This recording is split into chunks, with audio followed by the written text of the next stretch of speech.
Cardinals versus the 49ers. Battle of a couple of 2-0 teams.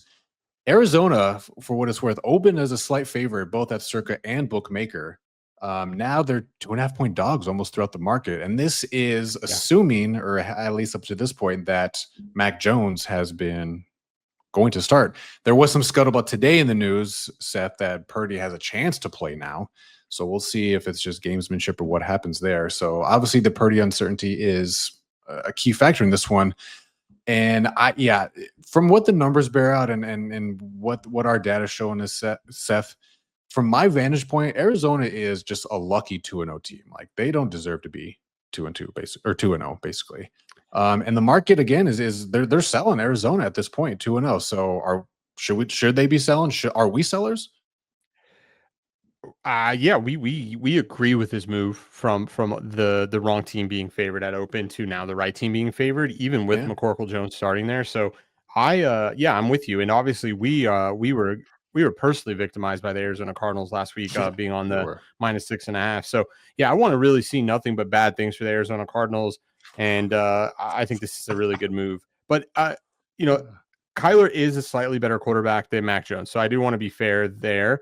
So I could see a little bit of hesitation that this number is not going to go through the 3 and get to -3 San Francisco with the current quarterback situation. But if Purdy starts, yes, I do think it'll continue to go through the 3. Sure.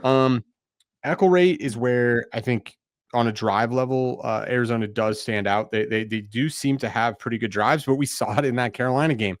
They don't finish their drives. So they get to the 40 or better, but they're not getting points. So I think that's, for me, where the Cardinals look on paper like they have, some good drives, and they do, but they just don't pay them off the touchdowns. And I think that's one of the struggles here. And San Francisco's defense is better, right? San Francisco is the number 18th overall defense versus the 22nd defense in Arizona. So I think Mac Jones can have success here. He had success against a pretty okay Saints defense. So sure, I don't see why he can't do it 2 weeks in a row.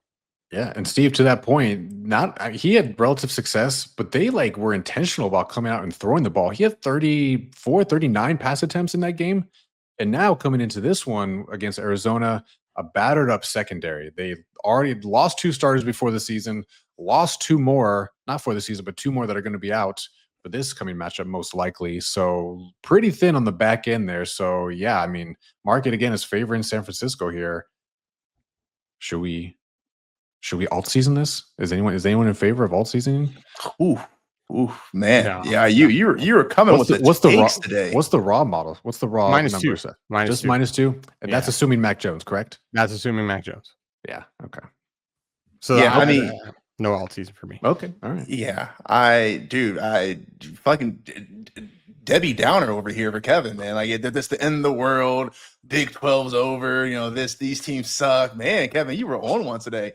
Listen, as excited as I am for Return of the Mac, or, as Seth would say, call him by his government name, Return of the McCorkle, this is going to be an interesting matchup. And I think it's going to come down to scheme and can Arizona or San Francisco really stick to what they need to do to expose this weakness. Kev, you talked about it already. Garrett Williams, Max Melton, Will Johnson, all these DBs are going to be out.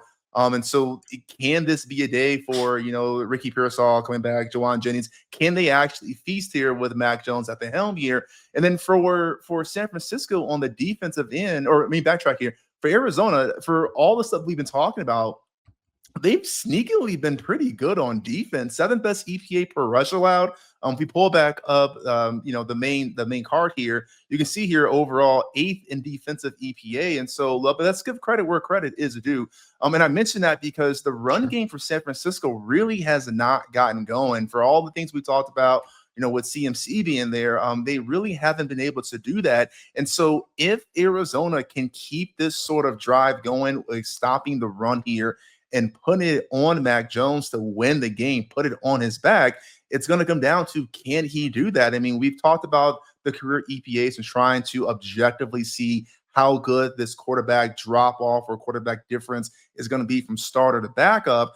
You're definitely getting a huge drop off from Brock Purdy to Mac Jones if Jones does play.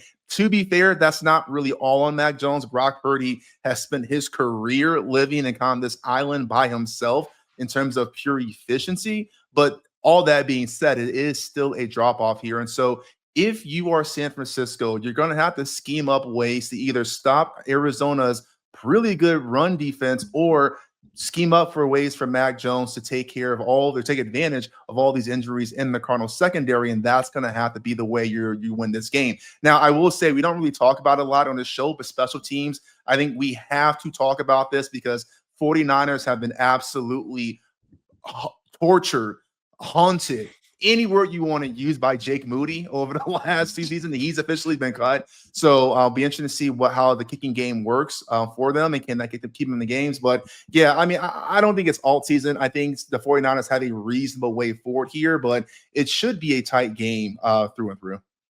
Yeah, nowhere to go but up, special teams wise, for the Niners. Getting addition by subtraction, right? with the Jake Moody release. Oh, I mean, yeah. They were tortured by him for sure, no doubt about it. But go Niners. So I mean, we don't have an opinion on this, from a betting standpoint officially. But yeah, I think this is a fake 2-0 team. So, and the market is, like I said, moving that way already. So